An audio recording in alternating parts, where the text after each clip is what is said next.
Everyone, welcome to another edition of the Bolt Crew podcast. Sorry for the lack of opening. I don't know. We dispute this.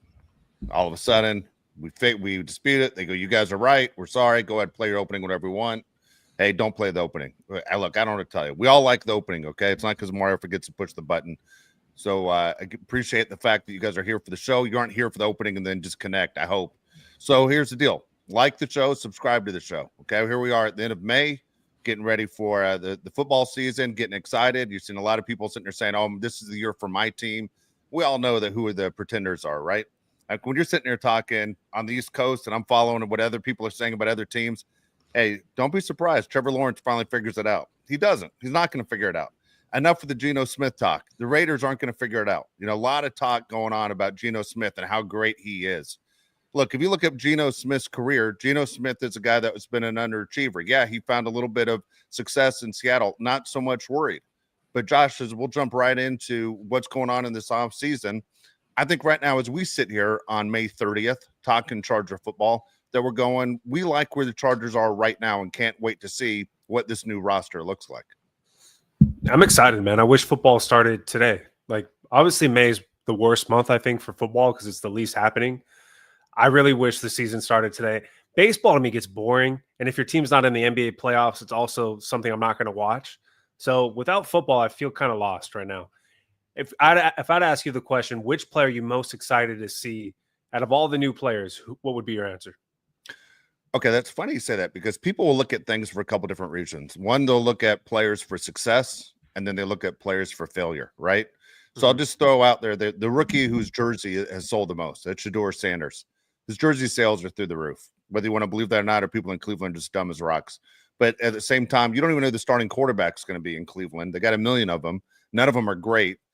But I think there are a lot of people out there who, after what happened with Shedeur and the way he behaved, that they want to see this kid fall on his face. It's not a matter of I want to see what this kid's going to do and how great he's going to be. It's not a Titan situation where everyone thinks the Titans got the best quarterback in the draft and want to see what Cam Ward does. And is he really as good as what the Titans said he was going to be?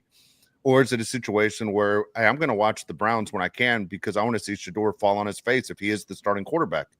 At the same time, is there a guy in your mind when you go, there's a guy in the NFL that I want to see how successful he can be this year? Omarion Hampton. I think about him all the time. I think about him more than I probably should. I probably think about him as much as Jim Harbaugh thinks about Justin Herbert, which is a lot. So I think that's a lot. I think Omarion Hampton is going to be awesome. And I'm really excited for him to be the Chargers running back because he's so dynamic. I'm not going to compare him to LT like they do for Ashton Genty. I don't think that's very fair. And I don't think he is going to be LT.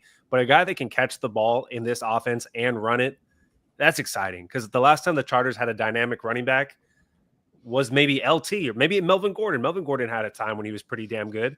But when you have Ryan Matthews, you don't have it. When you have Austin Eckler, you have it out of the backfield catching the ball. I never thought Austin Eckler was a great running back in the terms of running the football. So that's the player on the Chargers I'm most excited to see. Out of all the rookies, which one am I excited to see the most?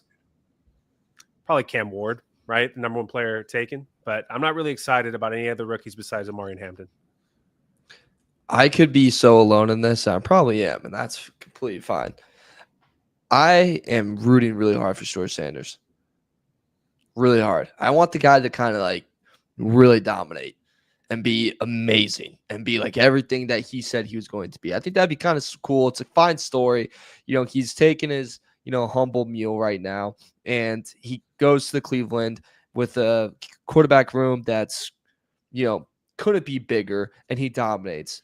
Cleveland's back. You get off of the worst contract in NFL history. You turn around a franchise that's never gotten that position right. Suddenly you do. It's Sanders' son. Suddenly people want to live in Cleveland. Joakim Noah's like, Cleveland's not that bad. I'll live there. I don't know. That'd be a fun story. I'm kind of for it. You're in the AFC North. There's a lot of rivalries. Something between him and Lamar gets going. That's pretty fun. Him and Burrow go at it. The Battle of Ohio is back. And people are like, God, Ohio. It's still second to Indiana in the Midwest, but it ain't bad. I'm all for that, Dave. I'm kind of for it. But Charger-wise, I'm excited to see what Trey Harris can be in this offense. I know Demetrius Jones just commented in our chat about him. I'm excited to see how he kind of gets involved in this offense. He's really, I think, a big player and really good at Ole Miss. I'm excited to see what he can do in the NFL.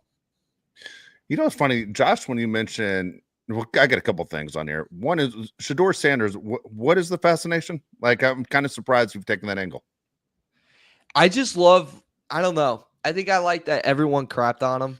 I think I just like being the devil in the room, and everyone's like, oh, he's not this, he's not that. And then suddenly he gets like his humble pie, and now he's, everyone's deucing on him. And I'm like, maybe, what if he is really good? Like, he's not bad. He's not as great as he thinks he is, but he's not as bad as what people think he is. There's a middle ground. Dude, all right, so here's the deal for me. I always believe when you're great, people will tell you you're great. You don't need to tell people you're great. Like when he was in that room, and I think it was legendary, he had painted all over the walls before he was even drafted. That irritated me. The fact that he bombed interviews irritated me. Right? He pulled the Ben Affleck move, where you're sitting there asking for a retainer. I mean, what the hell? Yeah, good old hunting. And you're sitting there going, what's the deal with this guy? Like, he's not his dad. Like, Dion was just a freak athlete, maybe one of the biggest freak athletes going outside of Bo Jackson. But I'm like, dude, being humble never hurts anybody. At the same time, it did hurt him going this route. For me, I thought it did. But now you look at jersey sales, and I think he goes to a team like the Browns, a team he definitely did not want to go to. But that was the team that finally took a chance on him after they take Dylan Gabriel, which is bizarre as hell. I mean, it's so Cleveland to bring in 2 rookie quarterbacks. And I don't know if you guys have watched any clips of Brown's workouts. Gabriel looks like he's 4'2". How short is he? Like when he stands next to Joe Flacco, like you know how there are girls that won't stand next to a pretty girl in the room because it makes them not look so pretty. That's Gabriel should not stand next to Joe Flacco. I think Flacco's like 6'5" or something. It's insane, dude. He is so tiny. It's bizarre.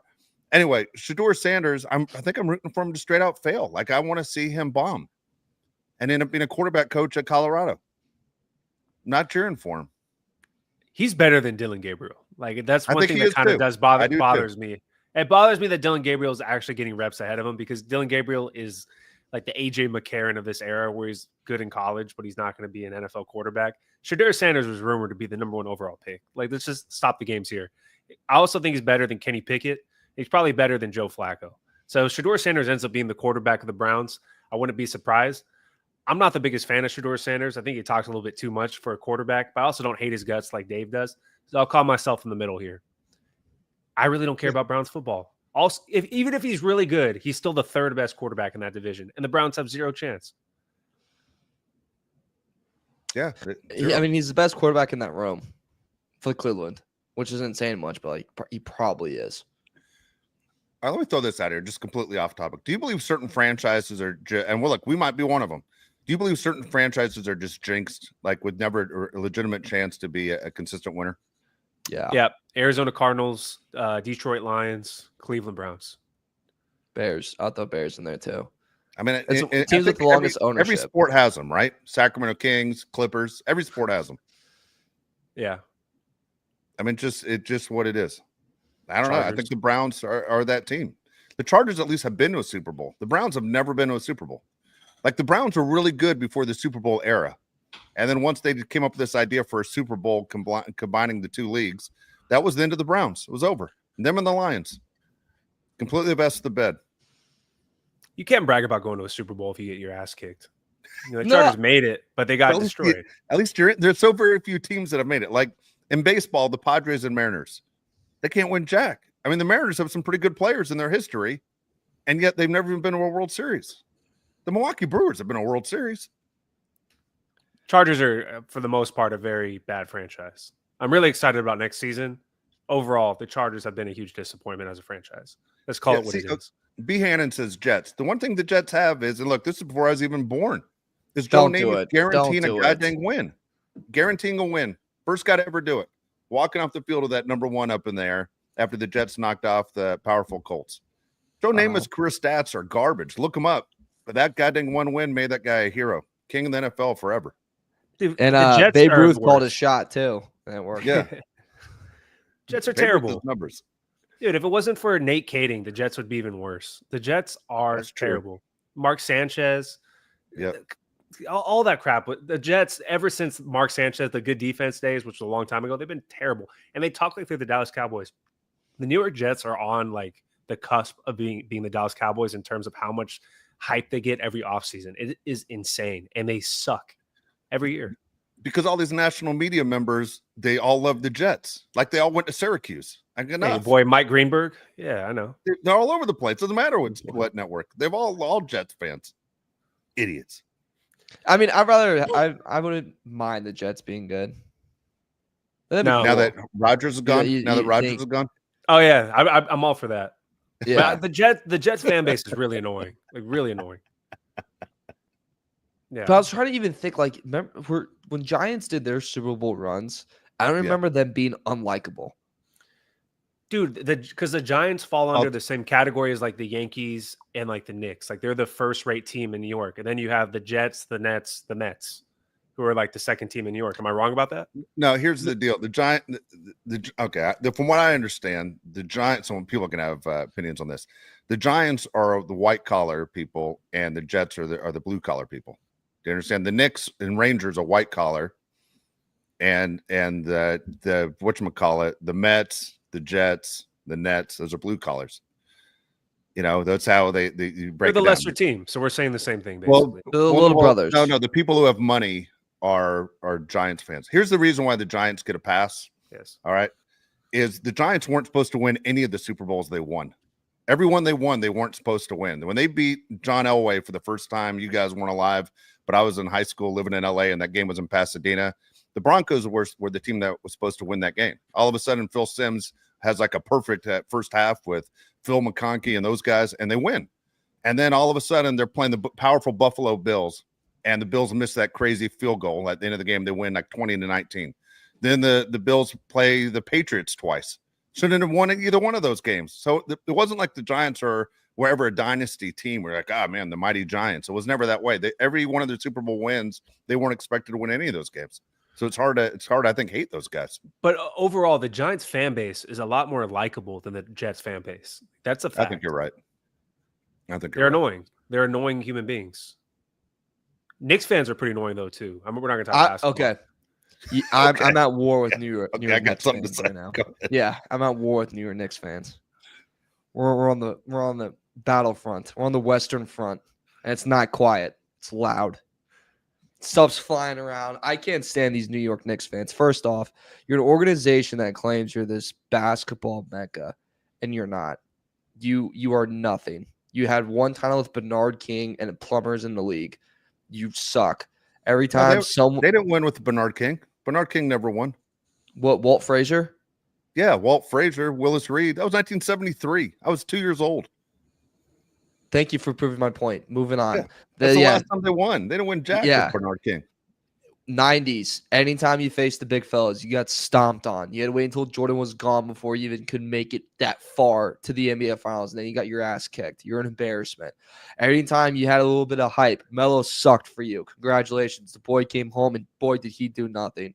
Last year, you got your ass kicked by the small market Pacers. This year, you're getting your ass kicked by the Pacers, and you're losing Game 6, and once again, you're going to be embarrassing. And then you're going to convince yourself next year that you're going to be able to do it again, and you're going to run it back with Tibbs, which, great idea. That guy just runs guys into the ground, and then Jalen Brunson's going to get hurt, or one of your guys is going to get hurt because you play him 1,100 minutes a game. It's all going to come crashing down again. You finally beat the Celtics because you made a team that is only able to beat the Celtics and beat no one else. You suck. You have no titles in the past 30 years. You claim you're the Mecca. You're not the Mecca. No one cares about Madison Garden. Every time people go to Madison Square Garden, they whip out their you know what, and they put it on the table, and everyone cheers. And they go, that's what we wanted to see. Thank you for dominating the New York Knicks. Ben Stiller's soft, and I love Ben Stiller. That whole thing's soft. Dude. I know, I'm sorry. I forgot about that. The whole thing, growing up in Indiana, no one cares about you. You go somewhere and you tell me you're from Indiana, you go, why'd you grow up there? Why? Especially on people in the East Coast. I deal with it every single weekend when I say I'm from Indianapolis. So when all these famous people come to Indiana and they're on a high pedestal and they will only go to freaking St. Elmo's and nowhere else, guess what? get your ass out of here. I don't want you in my cornfields. I don't want you at my racetrack. I don't want you in my basketball stadium. I don't want you anywhere near us, right? We don't like you. You don't like us. We are competing. Guess what? You're going to get chirped. And it wasn't even that bad of a chirp. You could have gone so much farther at Ben Stiller. Instead, you're going to cry like a little girl when you're supposed to be this New York tough guy. We're in New York. You better look both ways when you walk down the street or you're going to get jumped. Yeah, my ass, dude. My ass. Tough guys, no way. If you can't even handle that, this New York toughness that you have, there's none. You're just a loser. And you're just soft and you can't take anything. You want real toughness? Walk through Indiana. And you're going to get some hit from French Lick that will beat the living snot out of you if you say something wrong.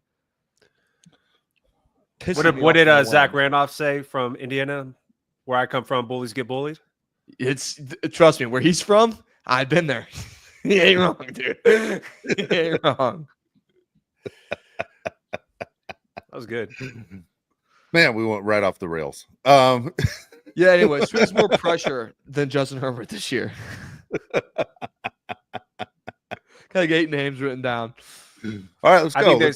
I got 3 quarterbacks right away that I think have more pressure on them than Justin Herbert this year. Lamar Jackson, I think, has the most pressure in the AFC to do well in the playoffs. He needs to make it to the big game. You got Josh Allen, who also needs to make it there. They have to get past Mahomes, right? And then you have Joe Burrow, who always gets hurt, whose team always seems to let him down. They can't put a full season together. The one time they did it, they lose, to the Rams. I think all 3 of those guys have more pressure than Justin Herbert.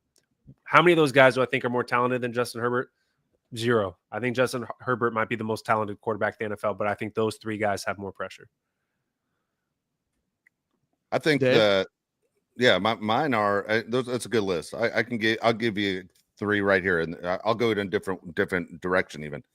I'm gonna go with I like the ones Josh chose, but I'm gonna give you these. Dak Prescott.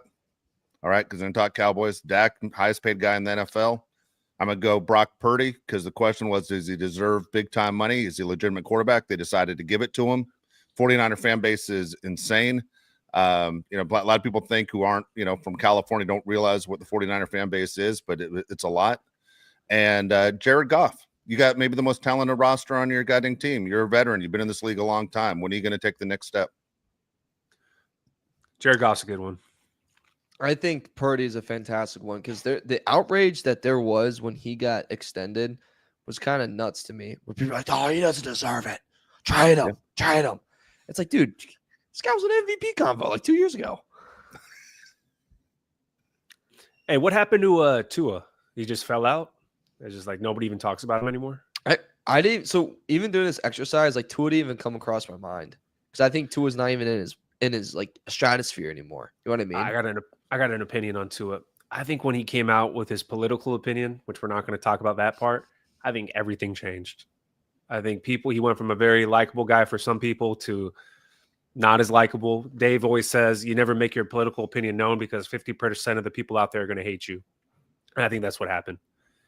Even though he comes from a state where his opinion is the right thing usually, there's other people across the country who do not believe that, and he fell out of favor, is my opinion. Yeah, I mean, I'm with Josh on that. Sorry, I'm going to cut you off, Mario, on that. But I think a lot of people you go from, and we've seen it with DeMar Hamlin, when someone suffers a serious injury right in front of your face, you tend to root for that person like forever. Tua completely has passed that through. I mean, we've seen the horrible concussions and over again with Tua. Like, the point, should he retire? It's gone from here's a guy that you root for because maybe you shouldn't even be playing to he made his political points known and he pissed off half the country right there. And the coach, let's be honest, as much as we've, kind of laughed and said it's entertainment, the Dolphins have become a hated team inside the NFL. And the Dolphins, because of where they're at right now, they've become a very irrelevant team in the NFL all of a sudden. They went from being one of the more exciting teams to watch to an irrelevant team in the league. The Mike McDaniel thing's crazy, right? He went from a guy that was so fascinating. Even all of us on the show liked, at least me and Dave liked. I don't know if Mario liked him. We thought he was fascinating, right? He's different. He wears those sunglasses. We think he's cool. Now he's like annoying. And the Tyreek Hill situation, he's just a bad guy. And a lot of people just root against the Dolphins as long as he's on the roster.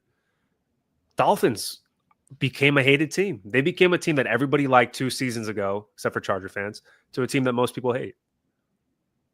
I think they're going to be in the running for a worst record in the NFL. Like, I think that 2 years ago when the Chargers had that, awful season in the 5th round pick, I see that happening with the Dolphins.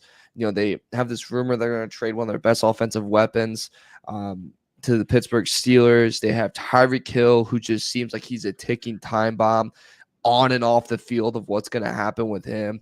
You have Tua, who can just never stay healthy. And let's just face it, he's just not that good of a quarterback to kind of be dealing with everything that kind of comes with him. You have Mike McDaniels, that I think is a very good coordinator. And like you said, Josh, he when he first kind of came onto the scene, very likable, right? In the interviews, he's messing around with the reporters. He seemed very relatable.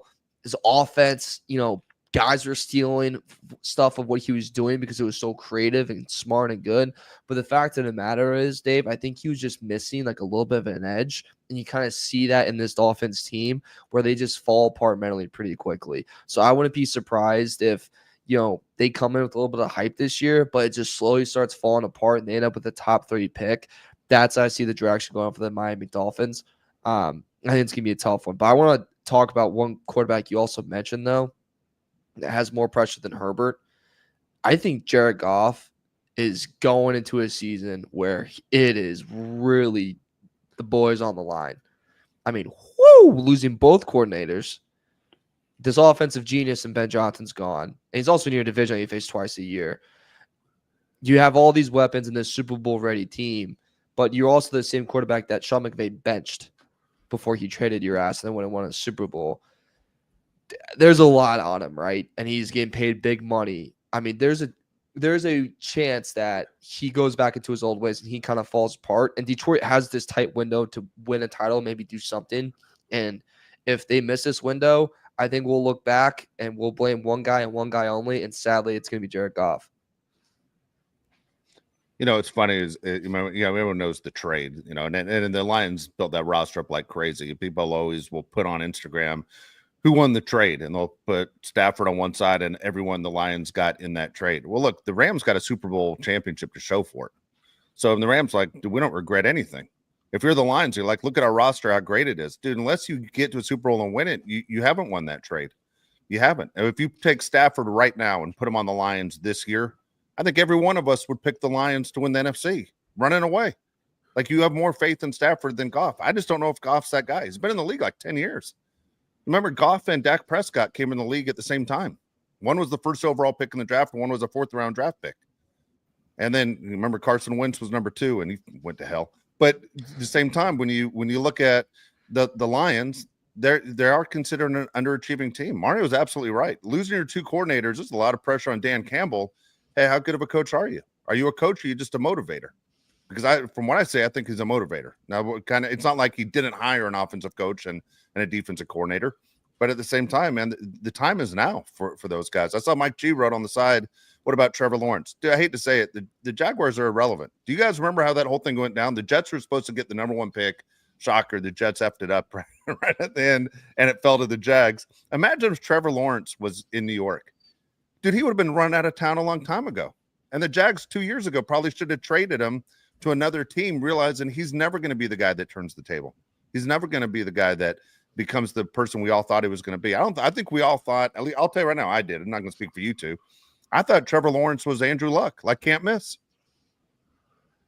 I thought he was too. I thought Trevor Lawrence was like the best prospect ever coming out as a quarterback. You can't say he has a lot of pressure on him this year when the team's supposed to be terrible. I think you can make a fair argument that every quarterback in the NFC North has more pressure than Justin Herbert. Let's go down the line. J.J. McCarthy, are you an NFL quarterback? Jordan Love, are you the guy that can take the Packers to the next level? Caleb Williams, how many guys do you need on your offense? They have a whole brand new interior offensive line. They have so many weapons over there. Is Caleb Williams the guy? And then you have Jared Goff, who I think actually really does have a lot more pressure than Justin Herbert. That team is so stacked with Detroit. You could say they have the best offense in the NFL. If they can't get past the hump with those guys, then you just can't do it. I think Justin Herbert flies under the radar again this next year. Is there any guys that you think Herbert has more pressure on him than them? because one guy that popped in my mind right away, guys, was Joe Burrow. Because I think Burrow last year, if they were just a playoff team, he wins MVP. Or if he doesn't win it, he's in, Allen gets one vote over him, right? He has a Super Bowl appearance. He's loved by Cincy no matter what. He's a hometown kid. Always overperforms. Has playoff wins. That's everything that Herbert doesn't have. And Justin, second year on the hardball, aligns a little bit better. Your weapons are a little bit better. Your backfield's at least a lot better. But I would say that's the only situation, Dave, where I go, yeah, like I would lean on Herbert having more, pressure on his shoulders than Joe Burrow does. It's funny. I think Joe Burrow's biggest issue is his health. I mean, if Joe Burrow remains healthy, the Bengals are fine. I mean, he has two fantastic receivers, right? Joe Burrow's a vet. I mean, all of us a couple years ago, we listed our top quarterbacks in the league. I think we all had Joe Burrow number 2. I mean, he's proven he can take you to a Super Bowl. They lost that Super Bowl. It wasn't Joe Burrow's fault. It's, to me, Joe Burrow's as good as his health's going to be. I'm a big Joe Burrow fan, and trust me, I'm not an LSU fan, so I've been a guy that wanted to hate him forever. I'm impressed. I mean, he's not a big dude. He obviously takes hits at his body, has trouble, recovering from, in the NFL. He's really good. He's really confident in what he does. I think Justin Herbert doesn't have a lot of pressure on him because the way the media sets it up. And maybe that's one of those things, we talked about Justin not opening his mouth and saying when things bother him.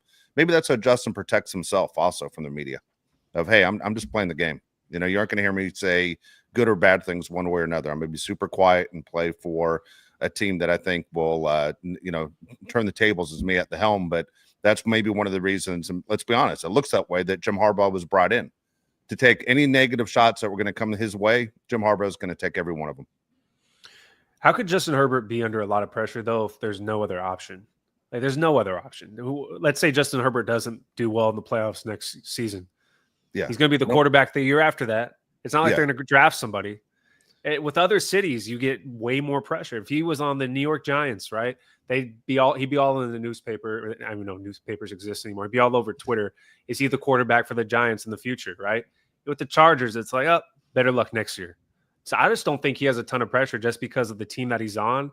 And like you said, Mario, the media is not grilling him, even though it's the second biggest media market in the United States.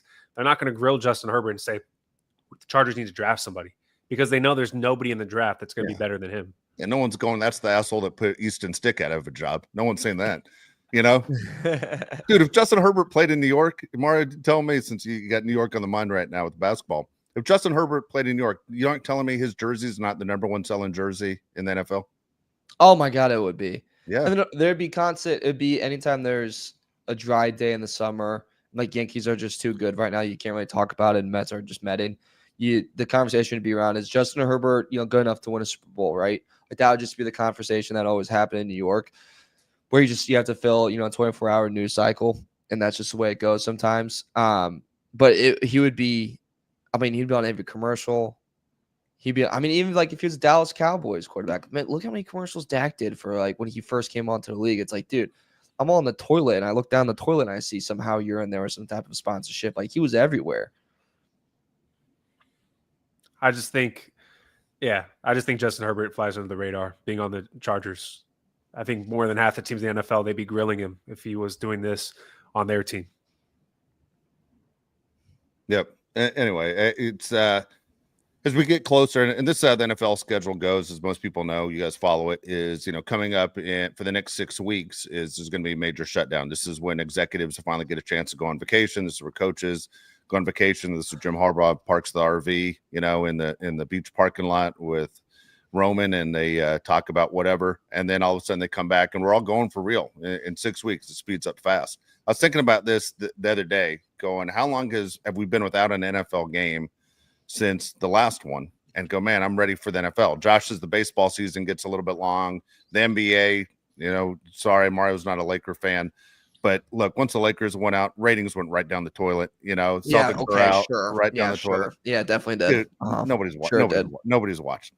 All right, yeah. I'm sorry. Yeah, that's very true. Nobody's watching. Yeah, you mean the biggest rivalry in the 90s? Yeah, nobody's watching it. What, Indiana and the Oklahoma City Thunder in the NBA Finals going to get giant ratings? Do you want to bet on it? Do you want to bet on it? You smart ass. Do you want to bet on it? Yeah, 100%. What do you want to bet? I'll bet it'll get this goddamn coffee cup I just looked at, which I don't even know how these get in my house. You know what my coffee cup says? Yeah. What the hell? And I want that delivered to me. I want that delivered to me in 2 weeks. Dude, so disappointing the coffee cups my wife gets. I've complained about this about a year ago. I thought I was staying away from these. I just was drinking out of it. Can you read that? All right. I'm not feeling very worky today. That's correct. Now, how the hell did that end up in my goddamn house? Why would anybody give that as a gift? This is going to be a perfect gift. Sounds like a guy that would say Lakers. Lakers have to be in every NBA Finals for it to be good ratings. Sounds like damn right they do. They do. What did David Stern say? What's your perfect finals matchup? Lakers versus Lakers. Absolutely right. Wow. Then he took that to his grave. It's gonna be great watching Shai Gilgeous-Alexander and fucking excuse me. Yeah. Sorry, that's why I normally talk. Diet Coke. A lot of drink your Diet Coke. Yeah, what's in that bottle? Listen, I hate to say it. I didn't follow up with anything cool. Just straight Diet Coke. Not even whiskey. You're telling me nobody's enjoyed watching the Knicks Pacers series. No one's enjoyed watching it. Oh yeah, I don't know, man. I can't tell you. I'm rooting for Indiana. I know your parents are season ticket holders. I'm rooting for the Pacers, but at the same time, ratings aren't the same unless the Lakers or Celtics are in it. So, speaking of tickets, I've had this dilemma where if the Pacers do, I gotta go. Like winning game, I have to figure out with work and go. The chance to go to NBA Finals game, that's bucket list. But this past weekend on Sunday, we had tickets, and I was like, Dad, I'm like pumped to go to game. I think it was 4, and he goes, "Oh yeah." Oh wait, I gave him one. And I go, "One more time, Kurt." And I was like, "One more." It was game 3. I'm sorry, so Sunday. I go, "You what?" And he goes, "Yeah, I didn't think we all could go. Man, I didn't know if you were sick, so I was like, probably wouldn't want to go." And I was like, "Dad, I could have been shot, bleeding out, and I would have sat in that damn seat, and I would have watched that game." And he's like, "Oh, we'll go Tuesday." And I was like, "Dad, when do I fly out?" And he goes, "Tuesday morning." I go, "There you go." Maybe they'll move it up for you. Maybe they'll move the game up for you, Mario. Yeah. And he goes, "Well, if he goes, well, I'm going to the game." I go, "I'm happy for you." I'm really happy that you're going to the game. Sat right behind Lance Stevenson. Oh, there you go. Yeah. Did he blow on him? No, but there's I sent you guys the photo of. He's like, "I think these people are really famous next to me." I'm like, "Dad, you can't just take photos of people." And he's like, "I don't think they saw me." I'm like, "They did. They definitely did." They're looking right at the phone. Yeah, they're looking right at the camera right now, Curtis. They looked at you. I like that you drop your dad's first name when you get upset with him. How long's that been going on? I never do his face because he hates his name. Okay, yeah, that's funny. It is funny, like picturing a little boy named Kurt. Dude, all those names are popular back then, man. I don't know what to tell you.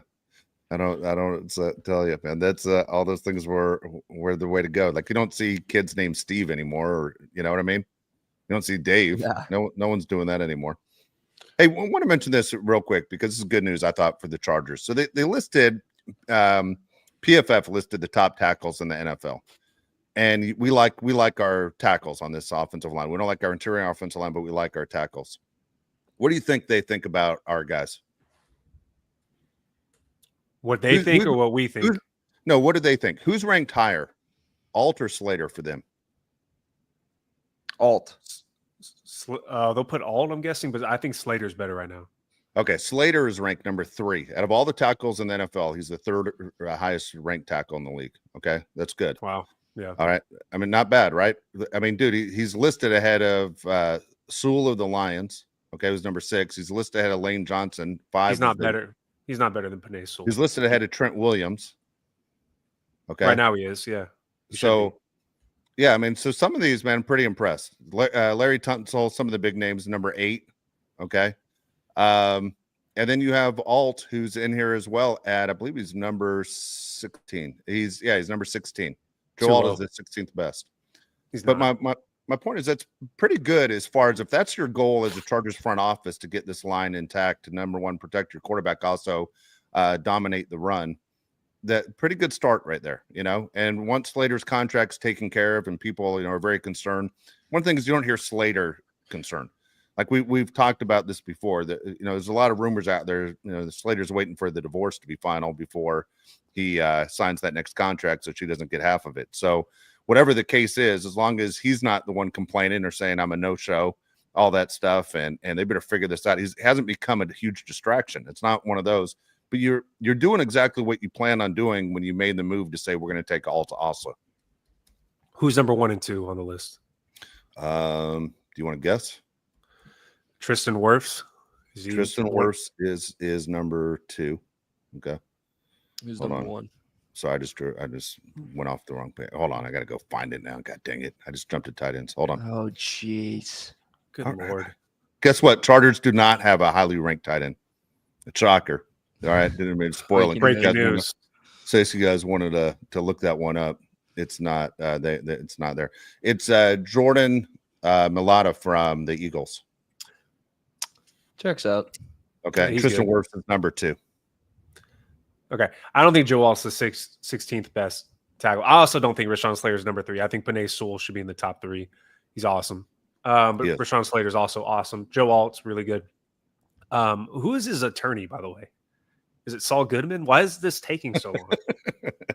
Like, seriously, it's been taking forever. Like, I hope it works out. Divorce sucks, but we've been talking about this forever. Long time. What's our interior offensive line ranked? Dude, you don't want to know. It's probably about 31 to 32. Yep. We should rank up celebrity divorces sometime. Jennifer Lopez, anyway, 3 spots in the top 10. All right, I want to go back to something you guys talked about at the very beginning of the show. I meant to bring it up. You brought up Hampton, Josh. Outside of LaDainian Tomlinson, who's the last star running back the Chargers had, or focused running back that you were super excited about? Melvin Gordon. Would you go all the way back to Melvin Gordon? What was that 2014? Melvin Gordon drafted. Yeah. He was supposed to be the guy. I mean, he was good. He just was never a superstar. He fumbled too much. Him and Matthews fumbled way too much. I'd go Eckler. I love Eckler in the prime years was fantastic. But at the time, he wasn't like when they drafted Eckler, you weren't going, oh yeah, here's the guy. I've been watching him since high school. Yeah, I was, say what you want, but at 19 years old, I knew he was something. I don't know what it was. What's your answer? Did I tell you right now? I think I'm as excited about Hampton as anybody. I'll be honest with you. Even when they drafted LT, I wasn't sold on LT at the time. I mean, I'm not a GM, but at the same time, I was hosting Charger Talk on the Charger radio station at the time, and they made the trade to not get Michael Vick. I was very pissed off about that, thinking we're going to get the Michael Jordan of football, and then Michael Vick all of a sudden is not a Charger. And then anyone who was a big college football fan back in the day, the number 1 running back was Deuce McAllister out of Ole Miss. It's like, dude, they might end up with Deuce, fine. And then all of a sudden they get LaDainian Tomlinson. I'm like, what? TCU, LaDainian Tomlinson, and then hey, joining us right now, LaDainian Tomlinson. And in my head, I'm doing this interview with this guy going, we got the wrong guy. Sure enough, you can make the argument he's the greatest Charger of all time. And Ryan Matthews, not his fault, but when they got Ryan Matthews and he said he's a huge LT fan and he couldn't wear number 21 once he got to the Chargers, he had to pick a different number. I was like, F this guy. I was never a Ryan Matthews fan. I just wasn't a Ryan Matthews fan, but I am very excited about the Hampton situation. Yeah, I am too. I think he's definitely running back number 1 on the team. I think Najee's definitely taking a back seat. Do you want to get to these comments real quick? Yeah. All right.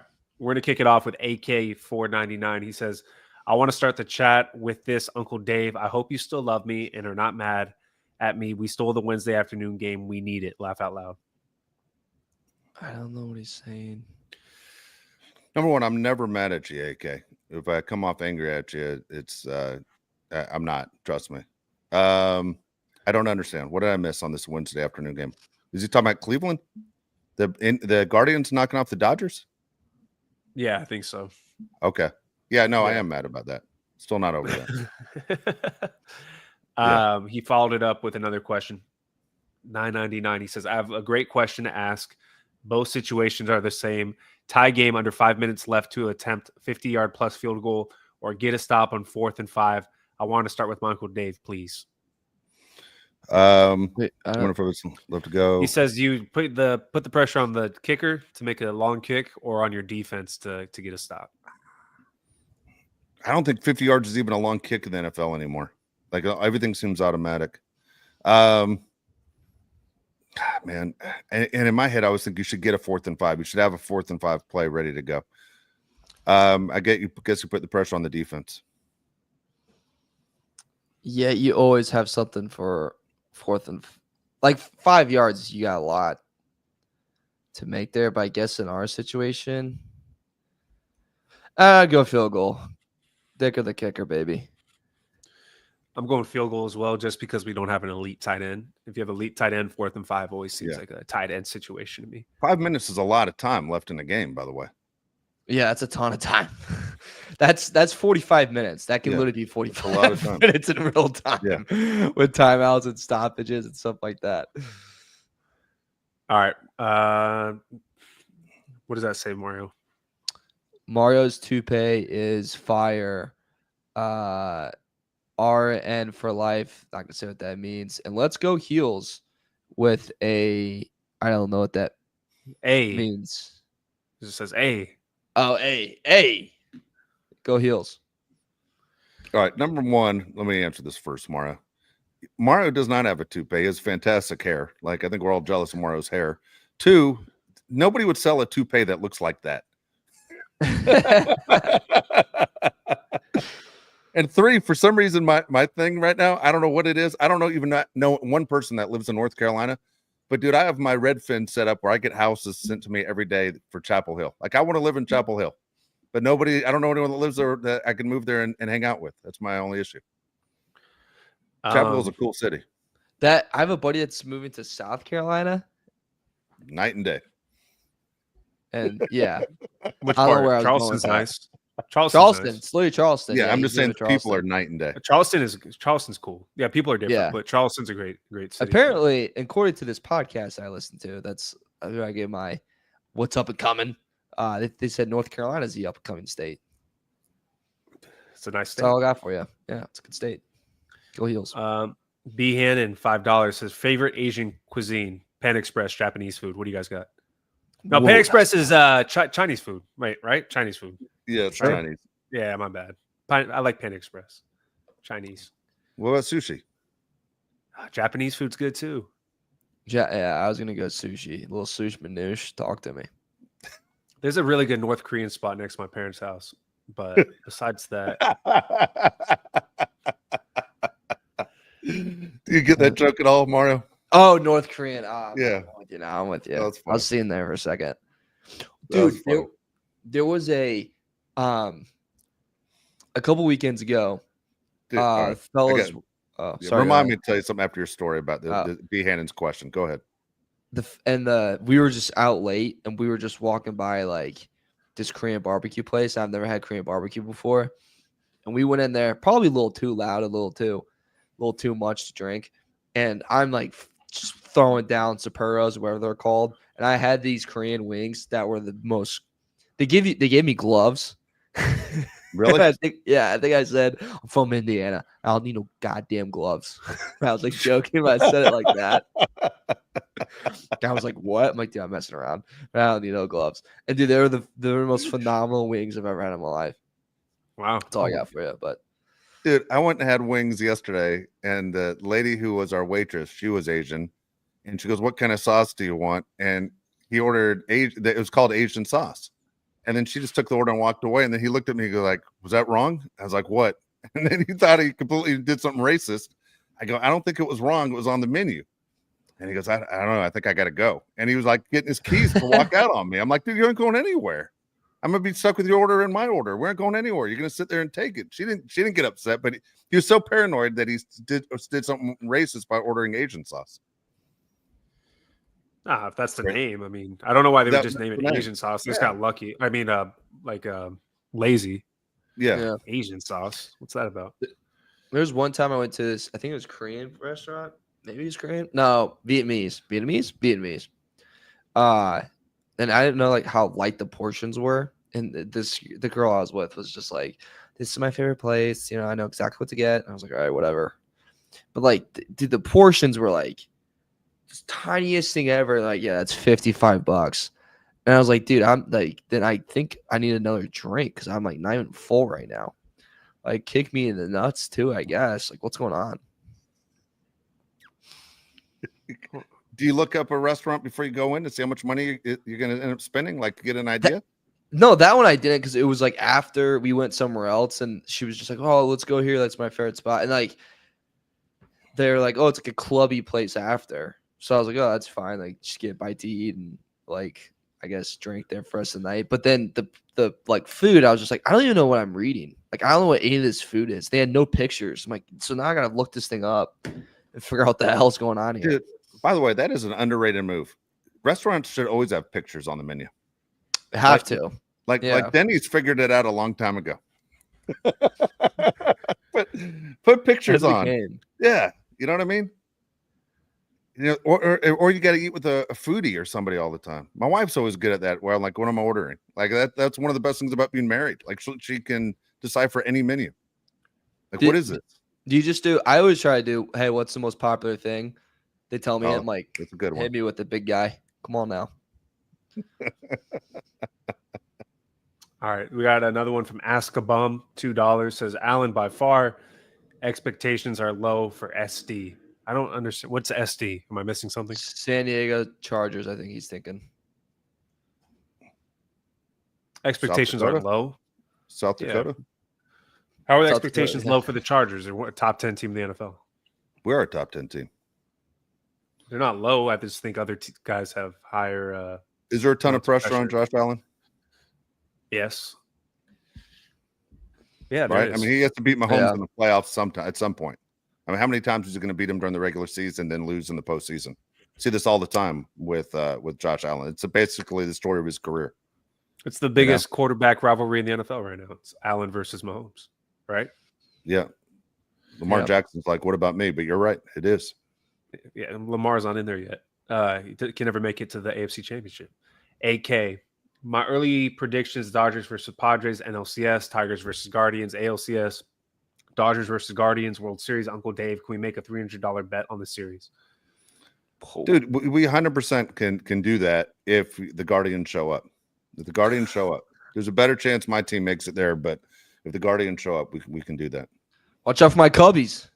By the way, Schneeman for your Guardians played at the high school where I coach right now. There you go. One of our guys played for the Guardians. One of us. Brian Plant just sent $10. Appreciate it, Brian. Appreciate it. Oh, that's very nice. Love you, Brian. All right, Dave Rant. For Brian. All right, got a couple of them. Mario and I were discussing one that just turned into a rant before Josh joined the show.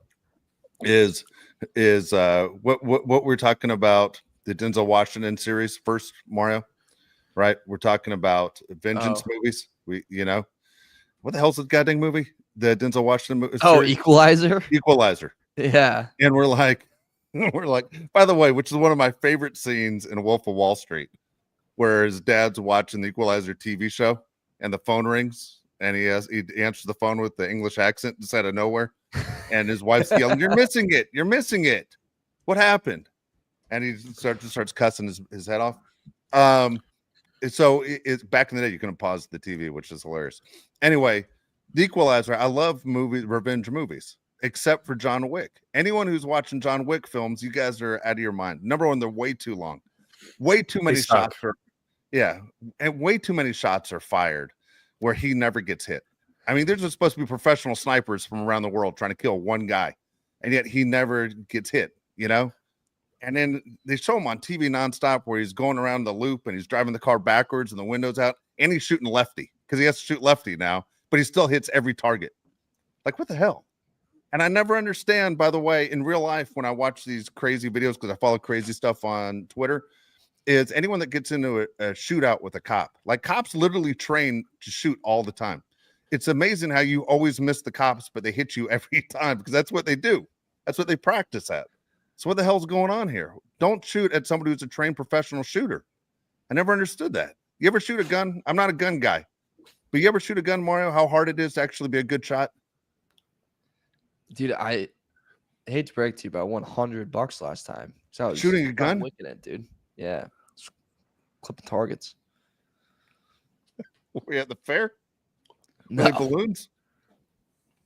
I think I have a really funny story about it, actually, but I can't tell it because it was from a girl I'm not dating anymore, and there's no way she'd want that story out. So Yeah, don't. I'll hold it. You know what's funny is we know you, and you will be telling that story somewhere in the next 2 weeks. It's going to flip out names and everything. Security numbers, everything's flying I'm starting to remember it again, and it's so good.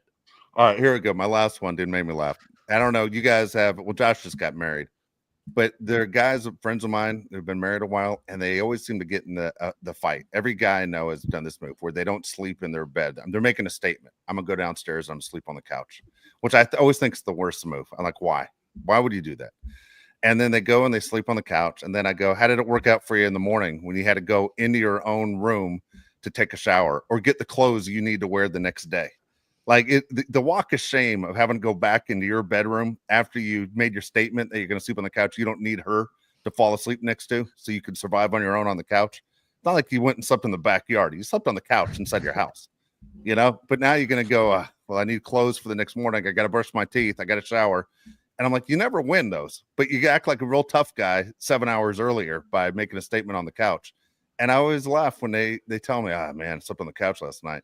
I go, what was the worst part? Going into my bedroom to get my clothes.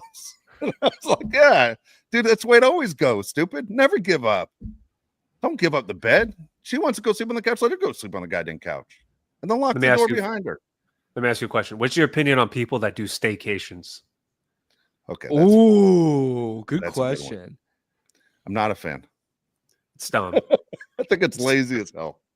I think it's lazy. And I live in a great city. You know what I mean? Where, you know, I don't live by the beach. I understand, but dude, I'm not doing a staycation. If I'm going to go by the water, I'm going to drive up the freeway and stay somewhere closer to LA, or I'm going to go to Santa Barbara or San Francisco. I'm doing something different in our area. Josh and I are in Milwaukee next Friday for a Brewers Padre game. I literally looked up things to do in Milwaukee. Did you do this, Josh? Even though we don't have time to do anything in Milwaukee because we're shooting in Chicago as soon as we're done. Dude, there's nothing to do in Milwaukee. It is amazing. There's the Bucks are there. The Brewers are there. They got the Harley Davidson Museum and 8 different like cafes. There's nothing there. Okay, dude, it's like it looks Buffalo, New York, and Milwaukee, Wisconsin have to be the 2 worst sports cities in the country as far as things to do. There's more Laverne and Shirley statue. What? Green Bay's worse. Green Bay's worse. Yeah, it has to be worse. Oklahoma City's worse. Milwaukee, there's more than you think there. Like there's more bars and stuff. You can have a good time if you want. I'm just gonna get a big block of string cheese and just walk around Milwaukee eating string cheese. Eat some cheese. Just string and eat. I will say the one thing about Milwaukee, the Milwaukee Brewers logo is probably the best logo in sports. It's a pretty cool logo. Back to your like sleeping on the couch thing. There is nothing worse than when you're like, oh, I bet she'll just like sleep it off. You like wake up in the morning and you're like, hey, good morning. And you get nothing back. Like, that didn't work. I thought the sleep would, I thought a good 8 hours would take that one away. And you're just wake up in the morning down 2. You're like, all right, we got to figure this one out. Down 2. Yeah. Ask a Bum says I'm from Milwaukee. He says Dave's right. There you go. Yeah, we'll be off to Chicago before you know it. That's great the city. way it goes. Chicago is a great city. Fantastic. Great city. I'm one of those guys that's loyal. Which part of Chicago are we going to, Dave? We're going to the south side. We're going to the south side. We've seen the Cubs, so we don't need to go back to Wrigley. I love Wrigley, but we don't need to go back. We want to get a real feel of Chicago, so we're going to the south side. Put it this way: we aren't even driving the car that we rented into that side of town because we were told it will not be there when we come back. So we'll probably we taking a train or an Uber or something. Anything. I would recommend. You can train it. What time's the game? It's like 3:30, but it will end. You know, when it ends, it'll be getting dark. 6. Yeah, then I'd probably Uber it. We're gonna do that. Yeah, we're not. You're gonna get some. Dude, it's best ballpark food though. Holy hell, you don't have to. I heard it's the best ballpark food in all the ballparks. I've heard that. Yeah, you'll get some great deals on some drinks later. Like if you want to get liquored up, boy, you can do it. Also, a really good chance of a foul ball since there'll be about 108 people at the Royals White Sox game. Yeah, so We'll just walk and pick a couple of those up. Sickest gear in sports, I think, is White Sox gear. They Like, I do. think it's in baseball. I think it's the coolest. Yeah. Because of Dr. Dre, right? Dr. Dre made that cool. The White He Sox did make hat. it. I think Yeah. Jordan made it cool too. Kinda. Jordan, yeah, with the Barons Yeah. and all that. Yeah. Yeah. Yeah, see, so that's that'll be it, man. We're doing all kinds of food tomorrow. We'll be set. And then Sunday we're hitting Cincinnati, hitting Skyline Chili, hang out with their boy Joe Burrow. Just keeps getting worse the more we talk. Yeah. I understand it's the worst I ballpark. think staycation's a better option. No, but the deal is we got to get to all 30 of these. You know what we're worried about? Worried about rain. Because if it rains in any of these outside of Milwaukee because they got a roof, dude, we got to redo another trip like back to Cincinnati. If it rains, we're screwed. We got to go strategic. This is strategic. Okay. We got to knock out 3 bad ballparks in a row. So we don't have to go like one at a time. Just knock out 3. Just get it over with. The area around the Red Stadium's sick. I heard that too. I heard they have good food in Cincinnati. Yeah, I've been to the old Food one. ain't bad. Yeah, I've been to the old one. That's why I have to go back because they built a new one. Because I've been to the old Atlanta one, but I haven't been to this one, so I got to go back to that one. Are you flying from Chicago to Cincy or driving? Driving. Woo! Driving from Milwaukee to Chicago, Chicago to Cincinnati, Cincinnati to Nashville, and going through the great state of Indianapolis. Hell yeah, you way back. Oh!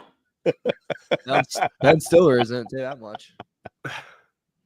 Little hit Indianapolis, Kentucky, Tennessee. We're set to go.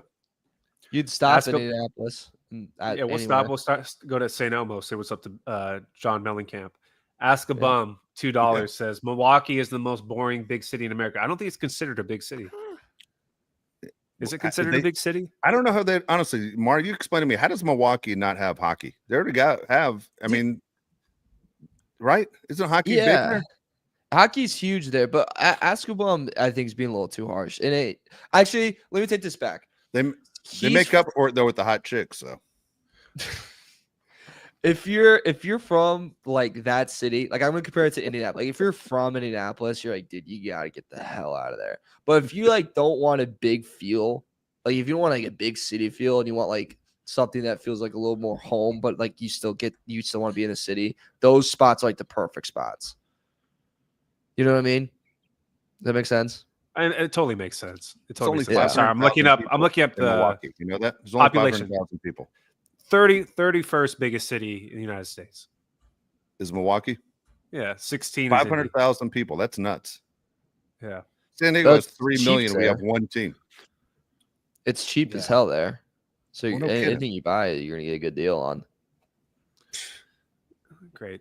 I don't know. What do they say? Milwaukee and Houston are the people who are in the worst shape physically. Dude, Houston, the side salads are like bigger than my head. It's like they're huge. And they put like bacon and sausage. It's just so fattening. Well, you probably can't walk anywhere either in those cities. I'm guessing. Houston. I bet Milwaukee can actually. Milwaukee, they say you walk right next to that lake. That's how they keep promoting these YouTube videos. You could just go for a walk right on the lake. The 3 people I know that moved there all loved it. Like like when I talk to them now, they're like, dude, it's so underrated. Like they spoke great things on it. So were they in shape or not in shape? All in shape, but all had really bad drinking problems. So it's perfect. There you go. Yeah. There you go. Drinking dinner a lot. Got it. Yeah. All right. We're getting out of here. We should. We probably should have right at the beginning. Once the opening of the show, it was always funny. I said, you guys aren't going anywhere because I played the opening of the show and Mario disappeared. It was funny as hell. Phone call. I know you did. I know. I saw the private chat, but I was laughing. As soon as I said, you guys aren't going anywhere, and Mario just effing gone. Again, like, subscribe to the show. I know, hey, look, it's off season. We're having a good time. Appreciate you guys. Basically, sitting there going through it with us. We'll be back on Tuesday and Thursday next week, correct? Tuesday? I'm going to ask Josh a travel question on the show right now because it will sound dumb to almost everybody in the chat, but since I'm going to forget to ask my son, when I have to call 24 hours ahead to check in, all right, on my flight, do I have to do the same thing for the second flight, or does it automatically hook me into both flights? You talking about like your return flight from out of Nashville? No. I have to fly to Denver, then I fly to Milwaukee. No, that's not a dumb question. People wonder that too. No, you only do it for the first flight. You sure? I'm not going to get to Denver and go, hey, good job, asshole. You're never eat. You're sitting and eat. Ease on the wing. Okay. What, Mario? Why are you calling? Are you calling them? No, not calling. You have to check in. Oh, okay. Thank you. I was about to say. Oh, dude, if you called to check in, I would disown you as my father. You'd be like 90 years old. That's all I said on the show. Call in and check in. I called that. I was like, wow, dude. No, can you call to check in your flight? Is that a thing? I don't know. My mom. That's my mom. That would be crazy. That's my mother. Yeah. If anyone's tried it, she has. Dave doesn't fly. Uber Goober Jock. He doesn't fly. He's a homebody. It's he's either in the garage like he is right now, or a baseball field. That's true. And I got to go because I got to get to a baseball field. All right, let's wrap it up. That's true. Very boring. All right. We'll see you guys on Tuesday, 1:00 Pacific time. Thank you so much. Again, if you didn't catch the show live, leave your comments. We'll get to those as well. For Mario Heron, who's rooting for the Pacers big time, Josh Pele, I'm Dave Pele. We'll see you Tuesday at 1:00, everybody.